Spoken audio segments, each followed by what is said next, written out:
Hello and welcome back to my new Briar Ridge Speedway toy box. Once again, I'm here with Sorcerer's Apprentice Mickey for our next episode of Toy Box Tutorials. We're looking at the basic racing toys, and last week we built a simple racetrack, and then we changed the sky, added some buildings and trees, and built a mountain tunnel to theme the track to look like something out of Sleeping Beauty. It's already a fun scenic track to race on, but it's still rather plain. The track itself doesn't have many features, but fortunately there are a number of other toys available that we can use to improve our track, and we're going to look at some of these toys today. So as we get started, we'll open up the editor, and I'm already in the racetrack pieces drawer. And one of the easiest things to use are these banked pieces, like this wide track curve. As you'll notice, it's got a bit of a bank to it. And we also have this wide track turn here. And we have some other pieces like these half loops and the wide loop. And of course there are narrow variants of these as well. So these are pretty easy to use. They can add some fun dynamics to the track, and it doesn't take any effort to use them. You just place them like you do any other track piece. There are two things to keep in mind though if you're going to use these pieces. Number one, they take up a lot of memory. And number two, they can introduce a lot of lag if you use too many of them, or you combine them with other toys that also cause lag. So if you're going to use these, be careful about that. Now as we continue to scroll to the right, you're going to see that there are some other toys in this drawer. The interesting thing to point out about these toys is that you can place toys directly on top of the racetrack. And that's not just true for toys in this drawer, that's true for many of the building pieces that we have. So if you place a sloped surface on the track, like one of these ramps or a terrain slope, the AI cars will drive on it. But if it's a wall type surface, so for example this, and we didn't place the track like this, we placed it like that, the AI isn't smart enough to steer around it. So it's a wall surface they're just going to run head on into and get stuck. So you have to be careful what you place on the track and how you orient it. But with that in mind, there are some other toys in this drawer that are also easy to use. So for example, these barrier pieces here, these chicanes, you can place these directly on the track and create obstacles that the player has to maneuver around. So you just place these and you're done. Beware with the chicanes, though, that the players can hop over these. You can actually jump while you're in your car, so those don't necessarily help. And then we also have these kinds of barriers you can line the side of your track with and put a row of these along. You also have these curves, so if you've got a curve right up next to the edge of the toy box or someplace you don't want the player to go, these curves are designed to match the curves of the track pieces. And there's a tall one, there's a shorter one, and you can also put these out back away from there to give the player a little room to maneuver, and those can help you out. There's also this speed bump back here. Let's see, where did that go? There it is. And you can place this on top of the track as well, and that can kind of cause some problems depending on how you place that. So for example, we could place one, let's go over here. We'll come back over this way.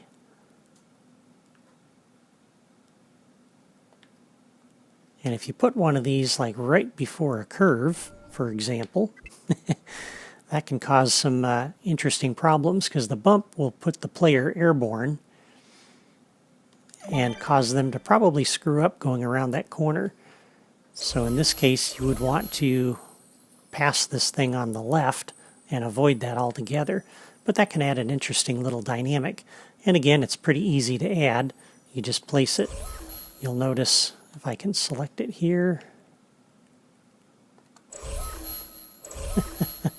Alright, we'll come out into the regular toy box and we'll pick up the wand. There we go. You'll notice from the menu on the lower right that there's no logic menu available for this. So you just place it and you're done.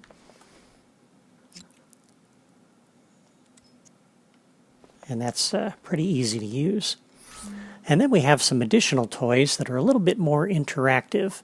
So for example, we have these boost pads, and these will speed the player up in the direction that those arrows are facing.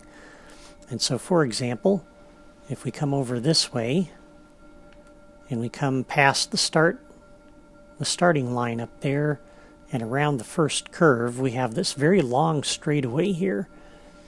And so one of the things you can do to kind of make up a little time on here is we could place a couple of these on the track like that, and then that way the player, when they drive over that, they'll go down that straightaway a lot quicker.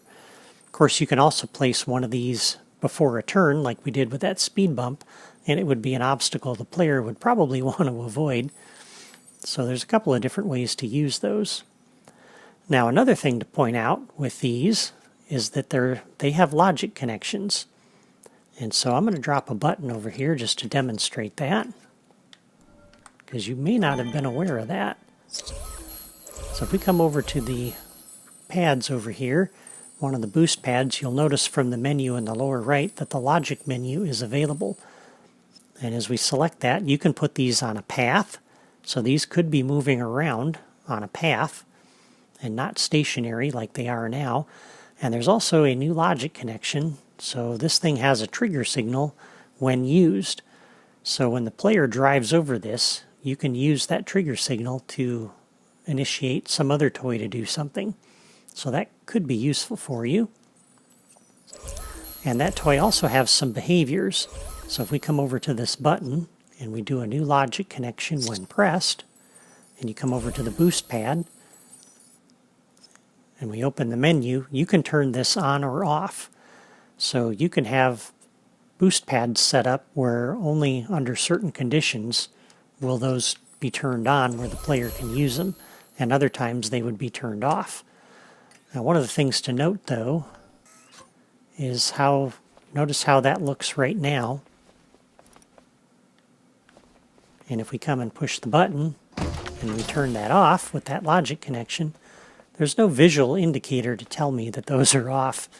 And so that's kind of a bummer. So you may want to use some kind of other toy maybe next to that, some kind of a light or a color block or something that you can also use to change the color to indicate whether that boost pad is on or off. So that's something to be aware of. And let me go ahead and just edit this logic connection to turn that back on. I could also delete that pad and create another one, but that's the easiest way to do that. So you can just place those in your world and they're on by default, but be aware that there's some logic connections with this toy that you can also take advantage of.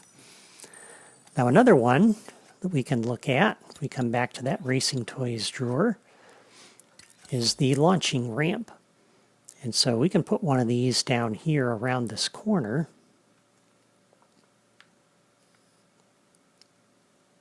And we'll put this, let's put it on the inside of the track where it would be a little more difficult perhaps to reach. Because if you come around that thing at a high speed, you're probably going to be over on this side. And we could put another launching ramp here, and both the AI cars and the player can jump off those ramps. One of the things to point out with this toy is that it also has a logic menu. And again, you may not have noticed that, but if we open the logic menu, you can put this toy on a path as well. And we have a trigger signal, a couple of them, or nope, just one of them. And this is launched off. So when a player drives off the end of this, you can connect that up to other toys to do something. And I'll cancel out of that. And that could be useful for you. And then the next toy that we'll look at is this ring of fire.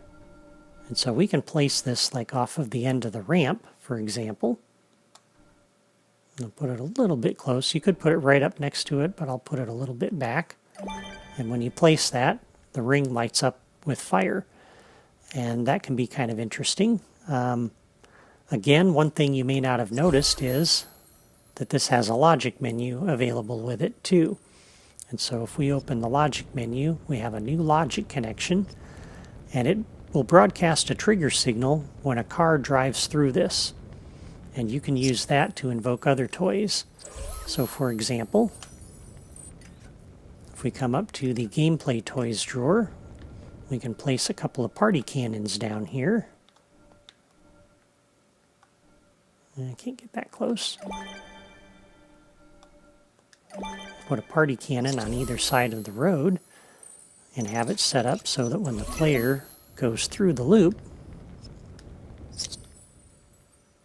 we'll set off the party cannons and kind of celebrate that they made that loop. New logic connection when they go through it, we'll set off this party cannon.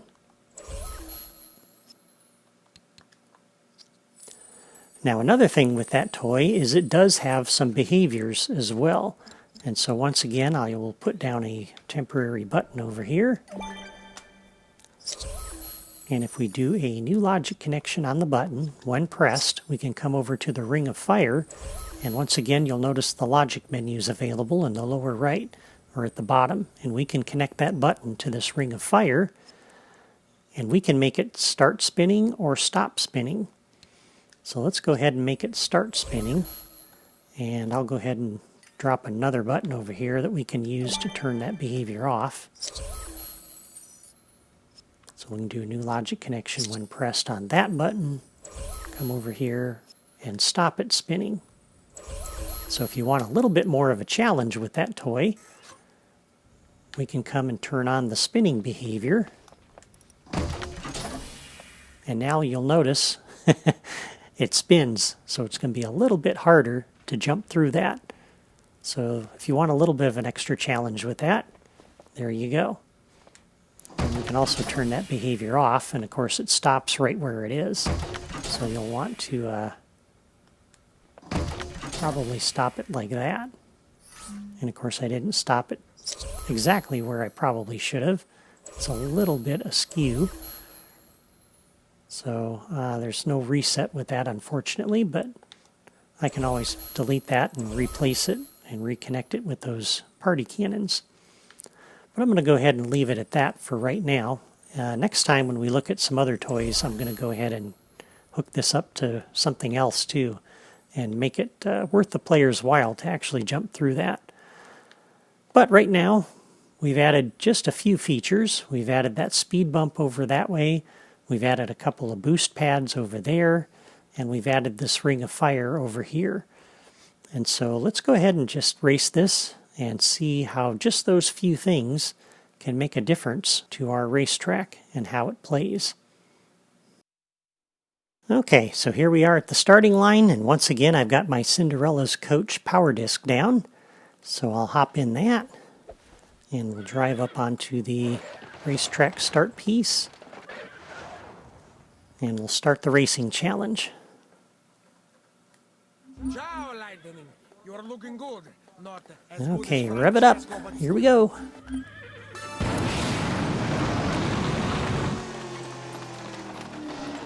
Okay, so we got boost pads now. looking run down. Maybe you should. And there's our Ring of Fire. And Lightning McQueen jumped through it and set off the fireworks. So that was cool. And here's our speed bump. You can see Holly hit that, and it kind of threw her off the line there. So that's pretty cool. All right, let's go hit that ramp ourselves, if we can.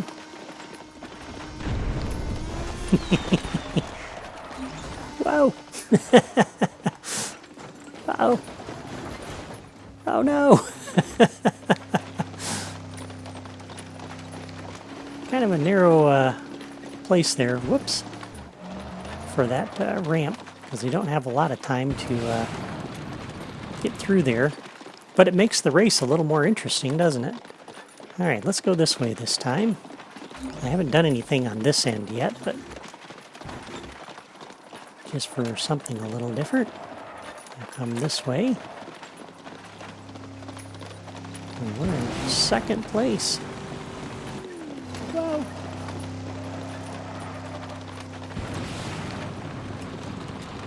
Hey, I came in second. That's pretty good for me. Okay. Yeah, shake it off, Mickey. All right. Well, that's all I think for the toys in this drawer. Next time, we'll look at a couple of other racing toys that, for some reason, the Disney Infinity developers tucked away in other drawers. If you enjoyed my video today, or at least found it helpful, please hit the like button and leave a comment to let me know. And be sure to come back next Friday for my next racing tutorial, or better yet, subscribe to my channel by clicking my photo in the lower right corner so my videos will always show up in your feed. Have a great weekend, and I'll see you next time.